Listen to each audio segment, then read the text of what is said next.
Welcome back to our YouTube channel friendly food and blogs. మన ఛానల్ని first time చూస్తున్నట్లయితే make sure to subscribe. ఈరోజు మన వీడియోలో చాక్లెట్ కేక్ కోసం బేస్ సింపుల్ అండ్ ఈజీగా ఇంట్లోనే ఎలా ప్రిపేర్ చేసుకోవాలో చూద్దాం. బేస్ మాత్రం చాలా సాఫ్ట్గా వస్తుందన్నమాట. ఫస్ట్ ఒక మిక్సర్ జార్ తీసుకొని అందులో 3/4 కప్పు వరకు పంచదారని యాడ్ చేసుకోవాలి. అలాగే 2 ఎగ్స్ కూడా యాడ్ చేసుకోండి. ఎగ్స్ ఫ్రిడ్జ్లో ఉన్నాయి యాడ్ చేసుకోండి. రూమ్ టెంపరేచర్లో ఉన్న ఎగ్స్ అయితేనే యాడ్ చేసుకుంటేనే బాగా వస్తుంది అనమాట. అలాగే ఒక 3/4 కప్పు వరకు బటర్ కూడా యాడ్ చేసుకోండి. హోమ్ మేడ్ బటర్ అయినా పర్లేదు, బయట తీసుకున్న బటర్ అయినా పర్లేదు. ఇప్పుడు వీటన్నిటిని మెత్తగా బ్లెండ్ చేసేసుకుందాం. దగ్గర హ్యాండ్ బ్లెండర్ ఉంటే దాంతోనే బ్లెండ్ చేసుకోవచ్చు, లేదంటే ఇలా మిక్సీలో పట్టేసుకోండి. ఇలా చేయడం వల్ల కేక్ అనేది చాలా సాఫ్ట్గా వస్తుంది అనమాట. ఇలా బ్లెండ్ చేసుకున్న దాన్ని పక్కన పెట్టేసుకోండి. ఇప్పుడు ఇంకొక బౌల్ తీసుకోండి. ఇందులో పొడి మెటీరియల్స్ అన్నీ కలిపేసుకోవాలన్నమాట. ఇప్పుడు ఇందులో 1 కప్ వరకు మైదా, 1/2 table spoon baking soda, 1/2 table spoon baking powder, 2 table spoons వరకు కోకో పౌడర్ని యాడ్ చేసుకోండి. ఇలా యాడ్ చేసుకున్న తర్వాత ఈ పౌడర్ మిశ్రమాలన్నింటినీ మంచిగా జల్లించుకోవాలి. ఇలా జల్లించుకున్న తర్వాత వీటన్నిటిని ఒకసారి మిక్స్ చేసేసుకుందాం. మిక్స్ చేసేసుకున్న తర్వాత ఇప్పుడు ఇందులో మనం ముందుగా బ్లెండ్ చేసి పెట్టుకున్న egg, butter and sugar material ఉంది కదా, ఆ మిశ్రమాన్ని ఇందులో యాడ్ చేసేసుకోవాలి. ఇప్పుడు ఇందులో ఒక 1/2 టేబుల్ స్పూన్ వరకు వెనిలా ఎసెన్స్ కూడా యాడ్ చేసుకోండి. వెనిలా ఎసెన్స్ యాడ్ చేసుకోవడం వల్ల ఫ్లేవర్ అనేది బాగుంటుంది అనమాట. ఇలా అన్నీ యాడ్ చేసేసుకున్న తర్వాత దీన్ని కట్ అండ్ ఫోల్డ్ మెథడ్లో మిక్స్ చేసుకోవాలి. ఇలా మిక్స్ చేసుకున్న తర్వాత మరీ ఎక్కువసేపు మిక్స్ చేసుకోకూడదు, కొంచెం లైట్గా మిక్స్ చేసుకుంటూ ఉండాలి. మరీ ఎక్కువగా మిక్స్ చేసేసుకుంటే మనకి ఆ బబుల్స్ అనేవి పోతాయి అనమాట.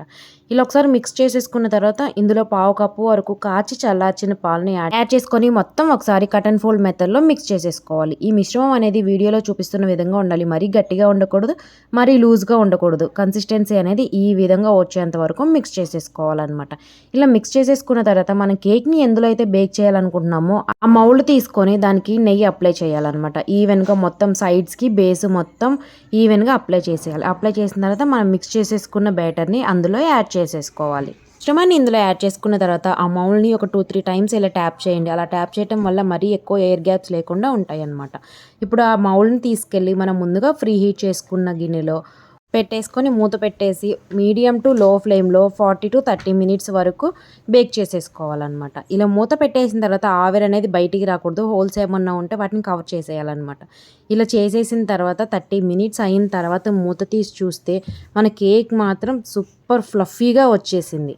మూత తీసేసిన తర్వాత మన కేక్ పూర్తిగా బేక్ అయిందో లేదో అని ఒక టూత్ పిక్ కానీ లేదంటే ఒక నైఫ్తో కానీ ఇలా చెక్ చేసుకుంటే మనం దానికి అంటకుండా ఏది వస్తే మన కేక్ రెడీ అయిపోయినట్లే. దీన్ని ఇప్పుడు బయటికి తీసేసి పూర్తిగా చల్లారిన తర్వాత డిమోల్డ్ చేసేసుకుంటే చాక్లెట్ కేక్ బేస్ రెడీ. బేస్ని ఇలా రెడీ చేసుకున్నామంటే ఏదైనా బర్త్డేస్ కానీ యానివర్సరీలు కానీ ఏదైనా ఫంక్షన్ ఉన్నా కానీ ఇలా సింపుల్గా దీన్ని డెకరేట్ చేసేసుకున్నామంటే హోమ్ మేడ్ కేక్ రెడీ అయిపోయినట్లే. టేస్ట్ మాత్రం సూపర్ వచ్చింది. నేనైతే చాలా సింపుల్గా డెకరేట్ చేశాను అనమాట. డెకరేట్ చేసిన తర్వాత కేక్ అయితే ఇలా ఉంది. నచ్చితే లైక్ చేయండి. అలాగే ఇలాంటి మరిన్ని వీడియోస్ కోసం మన ఛానల్ని సబ్స్క్రైబ్ చేసుకొని పక్కనే ఉన్న బెల్ ఐకాన్ని క్లిక్ చేయండి. Thanks for watching.